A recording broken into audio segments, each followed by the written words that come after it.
नमस्ते। आज आप लेवल 3 की यूनिट 5 के फर्स्ट सेशन के बारे में समझेंगे।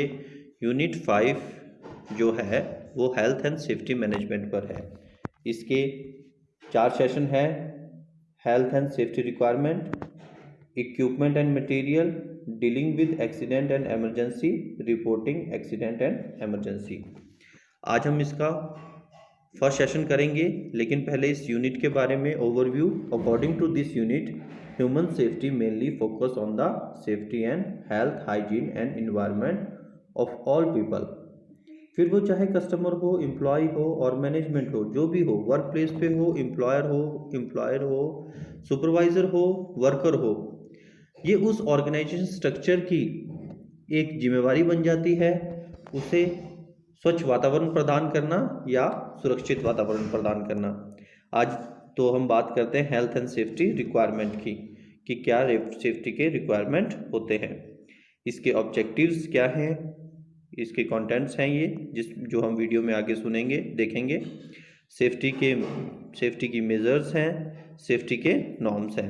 अगर हम इसके ऑब्जेक्टिव की बात करें, उद्देश्य की बात करें, तो हम इस वीडियो को देख के ये जानेंगे कि requirement led by the retailer and the law identify way to encourage the colleague follow health and safety norms। यानी कि कानून के मुताबिक, लॉ के मुताबिक उन्हें क्या क्या आवश्यक है और अपने सहयोगियों को प्रोत्साहित करना to follow the health and safety norms के बारे में।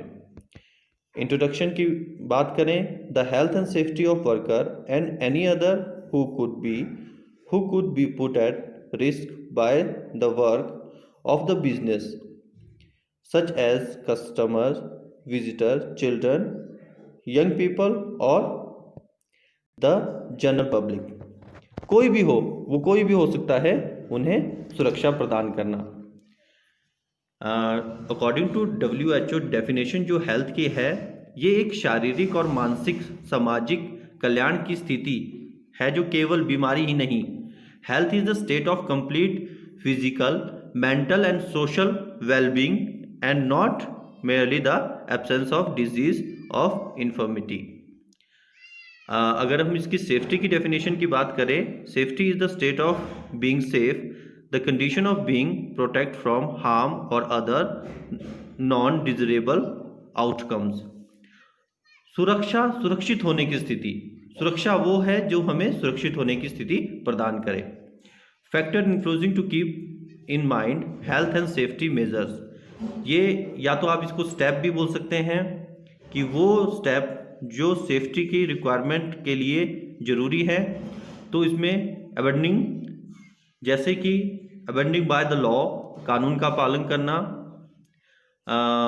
उसकी सेफ्टी वाइज रिस्क असेसमेंट, पता लगाना कि रिस्क क्या है, किस प्रकार का रिस्क हो सकता है, सेफ्टी रेडीनेस ऑफ एक्सपेक्टेड, कि उसका मूल्यांकन करना, उसका पता लगाना, इम्प्लीमेंट करना, मेजर करना कि हमें कहाँ पे रिस्क है, वो प्रिवेंट कहाँ पे है जहाँ पे हमें रिस्क है। आर्गोनॉमिक, अगर हम आर्गोनॉमिक को समझे तो आर्गोनॉमिक वो स्ट्रक्चर है जो एक ह्यूमन कैपेसिटी की बात करे।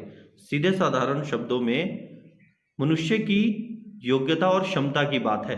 आर्गोनॉमिक principle, a capacity of human being, average human की कैपेसिटी, कि कितनी उसकी एवरेज ह्यूमन की कैपेसिटी हो सकती है, उसके अकॉर्डिंग उसे काम करवाना या वो एक रिक्वायरमेंट प्रदान करवाना। एयर क्वालिटी, एयर क्वालिटी अच्छी होनी चाहिए जिससे स्वच्छता का वातावरण बने। Visual inspection of premises, visual inspection of premises का मतलब है जैसे कि फ्लोर में क्लटर फ्री हो, स्लिपरी ना हो, मिसप्लेस बॉक्सेस ना हो, इस टाइप से। या फिर अगला है क्राइम। क्राइम का यहाँ पे उससे मतलब है कि इसकी सेफ्टी के लिए आपको सिक्योरिटी गार्ड वगैरह रखना, या फिर सिक्योरिटी मेजर करवाना, या सीसीटीवी कैमरा, या फिर और भी जिससे हम क्राइम होने से बचा जा सके। ट्रेनिंग का वो एम्प्लॉयज़ को ट्रेनिंग दिलाना, should be train taken in situation in danger, अगर कोई डेंजर की सिचुएशन हो, हाजत की सिचुएशन हो, तो आपके एम्प्लॉयज़ को ट्रेन होना चाहिए, बार बार उनकी ट्रेनिंग होनी चाहिए। अगर हम बात करें इंश्योरेंस की, insurance the retailer must be get the retail store insured. ये इंश्योर्ड होना चाहिए कि हमारा जो वर्क प्लेस है, रिटेलर है, वो रिटेल आउटलेट है, वो इंश्योर्ड। अब हम बात करेंगे हेल्थ एंड सेफ्टी नॉर्म्स की। हेल्थ एंड सेफ्टी नॉर्म्स में अगर हम बात करें क्रिएट प्लान, तो आइडेंटिफाई द हाजर्ड्स, हाजर्ड्स को आइडेंटिफाई करना, वर्क प्लेस इंस्पेक्शन, वो सेफ प्रैक्टिस रिसोर्स, वहाँ से रिसोर्स प्रदान करना वर्क प्लेस में जहाँ पे कहीं हाजर्ड्स होने का खतरा हो, या फिर उस एरिया को हमें एक किस्म से आइडेंटिफाई करना। ट्रेनिंग, जो मैंने आपके अभी भी कहा कि एम्प्लॉय को ट्रेनिंग करना, फॉलो कराना, हेल्थ एंड हाइजीन के प्रति सुपरविज़न करना।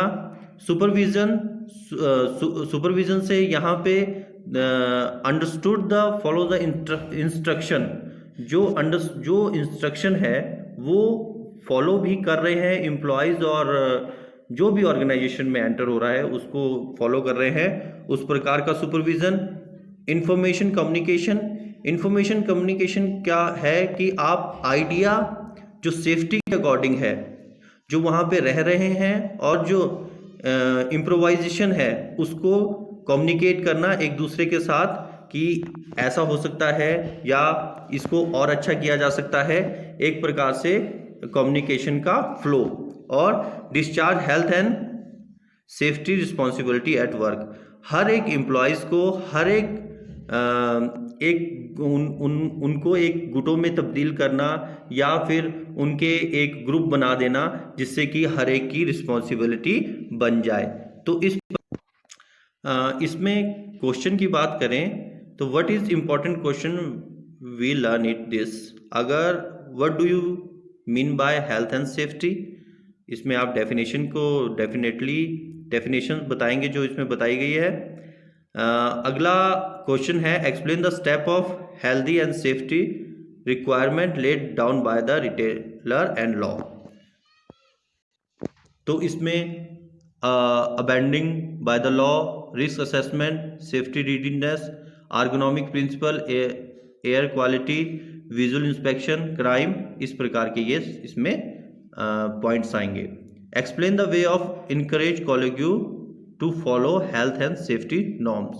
अगर इसकी बात करें तो ये लास्ट वाला जो हमने किया create plan, work place inspection, तो इस प्रकार से हमारा ये सेशन यहाँ पे खत्म होता है। अगर हम इसकी समरी की बात करें कि हमने इसमें क्या सीखा, in the end safety, health and safety requirements laid by the retailer and the law, the way to encourage colleague to follow health and safety norms, तो प्रोत्साहित करना हेल्थ एंड सेफ्टी नॉर्म्स के बारे में, तो ये हमने इस वीडियो में आज सीखा। धन्यवाद, अगले सेशन में मिलते हैं।